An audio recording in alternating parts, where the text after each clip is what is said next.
Good afternoon. My French is really bad. You don't want me to talk in French. It's going to be horrible. But well, I want to share with you my story. It's an entrepreneurship story because I've been launching projects since I've started working. So, but it's going to be fun. This phrase here, it's to me the phrase that better describes what entrepreneurs do. We do things because we don't know that they are impossible. And this is the only way that you can innovate. In my case, this allowed me to be an entrepreneur because I had the huge luck of having the example of my mother being an entrepreneur. And you can't become something that you don't think is possible. So to me, having her launching and transforming her passion into a project was a great example. My mom's passion is education. So when my sister and I grew up to the age where we had to go to school, she couldn't find a school where there were no chairs and tables and books, and she was looking for a school where we were taught to think. And as she couldn't find it, she created it. And she did it at a time where in Spain there were no business angels or venture capitalists or investors, and in the banks, the interest for a credit was at 21%. That's a very nice interest rate. But nevertheless, the problem she saw was so big and she was so passionate about it that she overcame all those obstacles and made it happen for my sister and I and another 500 kids. So when I was 18 years old, I identified my first problem. Because to me, what entrepreneurs do is to identify a problem and try to find a solution for that problem. And then in my mother's case, she found the problem of not having a school with a good education for us, so she created it. So in my first project, I was 18 years old, and the problem that I had to fix was that I was bored to death. I was so bored because I was studying anthropology in the distance university, so I didn't have to go to class, and I had a lot of free time. And when I have a lot of free time, I can even stand myself. I'm very bad when I'm bored. So I thought, what do I know how to do? And I started dancing ballet when I was 4 years old, and my dad is a yoga teacher. So I created a yoga studio. And it kept me entertained, profitable, and happy for the 6 years it took me to finish school. And after that, I sold it, moved to Madrid, studied an MBA, and was selected by Rocket Internet to launch Glossybox in Spain.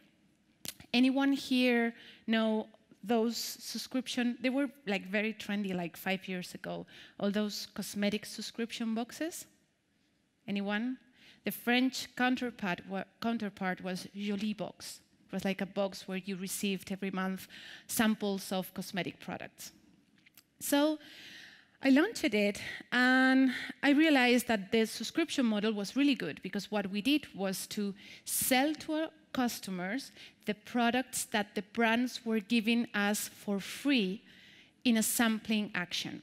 And as it was a subscription model, the recurrence was really high, and we had a huge margin, a 67% margin. So in numbers, the business model was amazing. But the cosmetic market has some flaws that didn't help the model to scale. So with that idea, I thought, okay, the baby market is going to be a much better market for a subscription model. So with that idea, I didn't know at the time what I was doing. It was my first time raising money, but I raised it. And I raised it to create NOTOX, a subscription model for pregnant women and moms. And the problem that I was trying to solve there, I was not a mom at the time. I have a baby boy right now whom I love so much. But at the time, I wasn't very fond of babies. There were things that were crying and pooing all the time, and I didn't like them very much.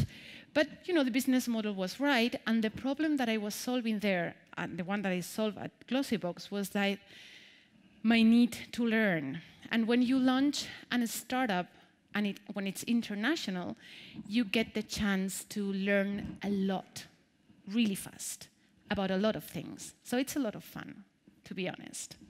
So these 4 people, we went from these 4 people. There are 2 key learnings in this slide.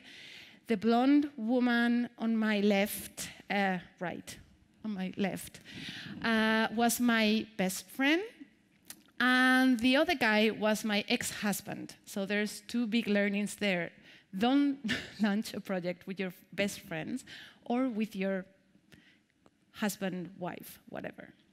So we went from being these 4 people to 36 people from 11 countries. We launched NOTOX. We went to 6 countries, and we built a community of almost 500,000 pregnant women and moms who were receiving our boxes every single month. So it went great for a long time, almost 3 years. And long story short, after a couple of very bad decisions and an exit that at the last minute didn't went out, a funding round that even didn't, a lot of nasty things, the moment came to get in front of the team and say, guys, thank you so much, but this is over.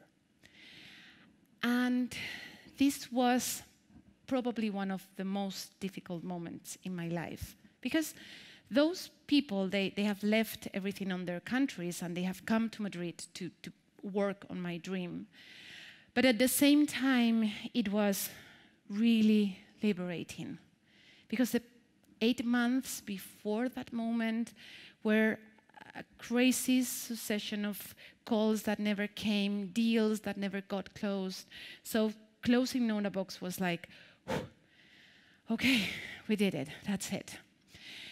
And after that, the thing is that when I look back, I see that I launched NOTOX for the wrong reasons. Because I was there to learn a lot, to make money, and to have new experiences.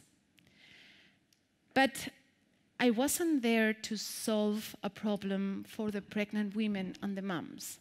So when you're there for yourself, it's really easy to get lost. And it's really easy to create a product for the investors, for the valuation, for the team, for PR, for whatever, but not for your client, because it's not the reason why you launched it. After this, I spent 2 terrible months. I started to get a lot of anxiety attacks, panic attacks. I started to smoke like a lot.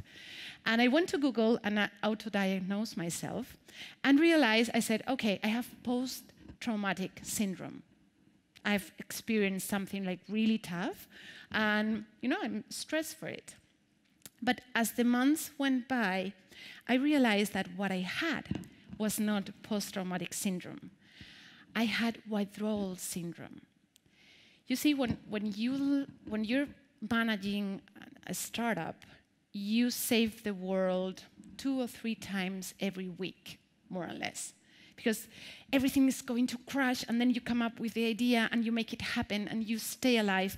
And the adrenaline rush that you get from that, you can't compare it with anything in the world. So it's very easy to get addicted to that. So I had a problem. I had the problem that I needed that adrenaline back in my life. So to solve that problem, I accepted the offer of a pharmaceutical company to launch Spain's first teleconsultation platform for doctors. And that was Doctor24. It was a pharmaceutical company, so we had all the resources in the world. And I could put together the best developers team ever, and we built like a state-of-the-art app that allowed you to talk with a doctor anywhere, anytime, just clicking on a button. The app was amazing, But when we went out to sell it 1.5 years after, nobody bought it. And nobody bought it because we never asked doctors or patients if they needed it. You know, we assumed that, as in the States, there were a lot of telemedicine apps. In Spain, it will work too. The thing is that the reason why the pharmaceutical company was doing this, the problem that they were solving was their lack of innovation.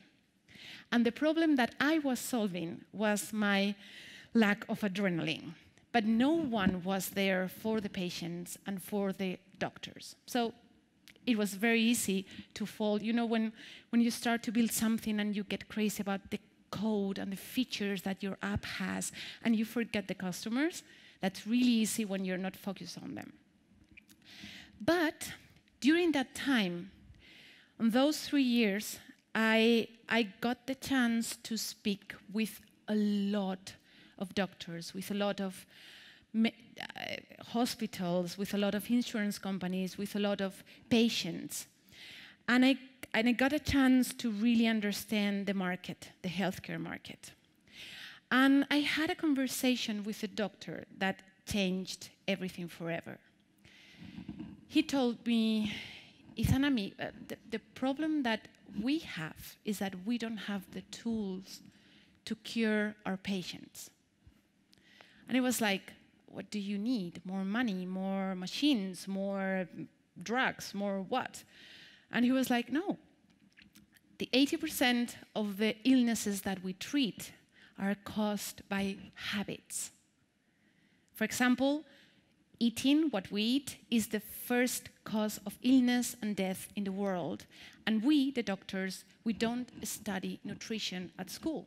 So we don't have the tools to help our clients, our patients. We just give them medicines that take the symptoms away, but when you stop taking that medicine, the illness is still there. This happens with hypertension, with cholesterol, with anxiety. All those illnesses, when you stop taking the medication, you're still sick. And they don't teach you how to stop there. And that was like, mind-blowing. I was like, how can this happen? And I took the nerdy anthropology that I have inside and started to study. I studied epidemiology, I studied nutrition. I started to read every single paper, scientific paper that I could put my hands on. And I realized 2 things. The first one was that illnesses caused by our habits kill more people every single year than all the viruses, wars, violence, all the other causes combined. And they also take away our healthy years. So yes, you have to die for something, but you can choose how can you want to live your years. So the second thing that I realized was that the science were unanimous about what are the things that make us sick and what are the habits that we need to change in order to prevent those illnesses and in order to live healthier. But all that knowledge was up there, you know, in scientific papers, but it was not with the people. When you want to take care of yourself, you go to internet and you find a lot of contradictory information. You start a diet, but you don't understand what are you doing or why.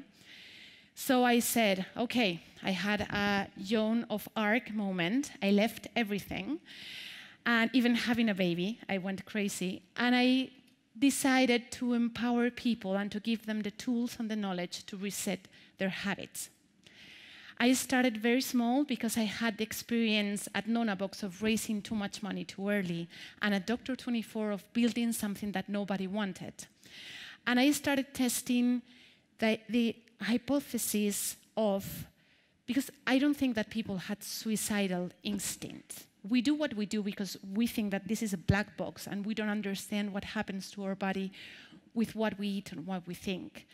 But the idea was that when you understand how affects your body, your thoughts, and the food that you eat, it's really easy to transform your habits completely. So to test that with this focus group, paid focus group, and we tried offline with real people for almost a year, and the results were amazing.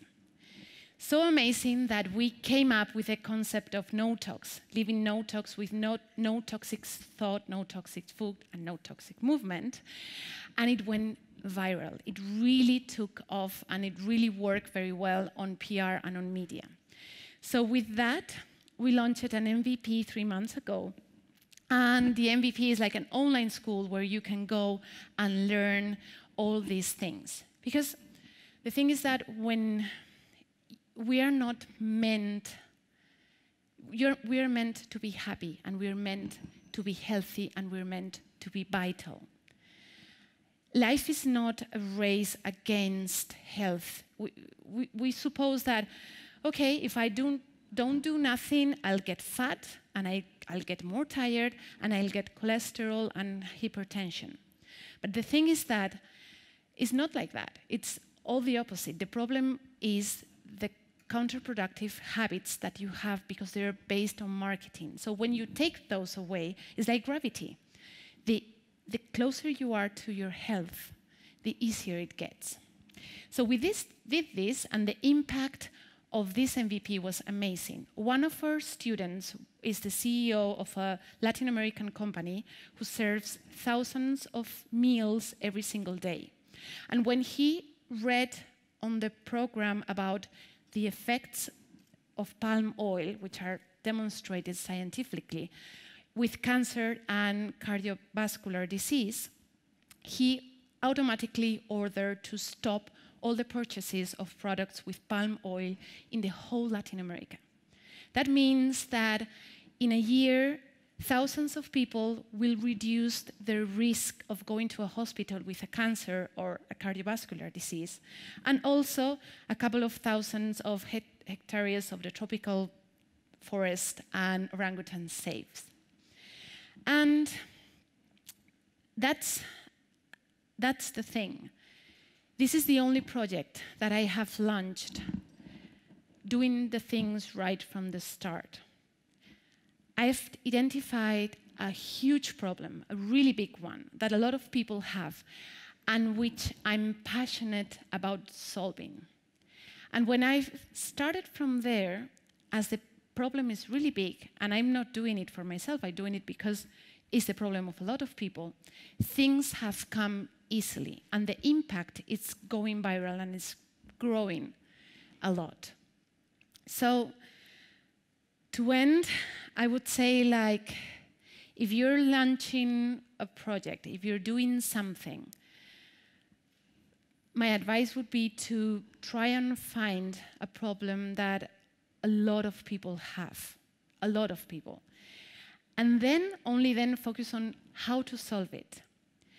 And when you find a way, go big and try to start a revolution. Because it's not only because it's going to go better, because you're going to be more focused on the product and more focused on the people, it's because you're going to be way more happier. The thrill that you get when, besides making money, you are helping people and you're doing something that is creating an impact in the world and it's doing something for people, you can't compare from anything. So I've moved from being a junkie of those adrenaline rushes and, you know, saving the world and negotiating with investors and launching companies all around Europe, to become a crazy person about helping people empower themselves and start taking better care from themselves. So remember, they did it because they didn't know it was impossible. So find your impossible and make it happen. Thank you very much.